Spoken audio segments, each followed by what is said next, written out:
মাধবদী শহরের প্রাণকেন্দ্রে অবস্থিত আবদুল্লাহ বাজারের পাশে নতুন সড়কের পাশে গড়ে ওঠা দুটি ছোট ছোট শিল্প প্রতিষ্ঠান, যেটা মাধবদীতে অনেক সুনামধন্য একটি শিল্প প্রতিষ্ঠান হিসেবে পরিচিত। এই প্রতিষ্ঠানের পাশে কৃষকেরা কাজ করে এবং এখানে সুফলা শস্য শ্যামলে ভরা এই ছোট ছোট মাঠে এই ফসলগুলো করে। এখানে কৃষক ধানের বীজ ছিটাচ্ছে, তার একটি চিত্র দেখা যাচ্ছে আমাদের আলী ভাই। এখানে নিত্য নতুন শীতকালীন সবজিও চাষ হয়ে থাকে। আমাদের এক কাকা এই রাস্তা দিয়ে হেঁটে যাচ্ছে, তিনি এই সুনামধন্য প্রতিষ্ঠানে চাকরিরত অবস্থায় আছেন।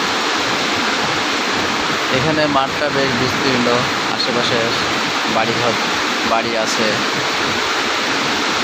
শিল্প প্রতিষ্ঠান আছে এবং মাঠে ফসলও ফলানো হয়।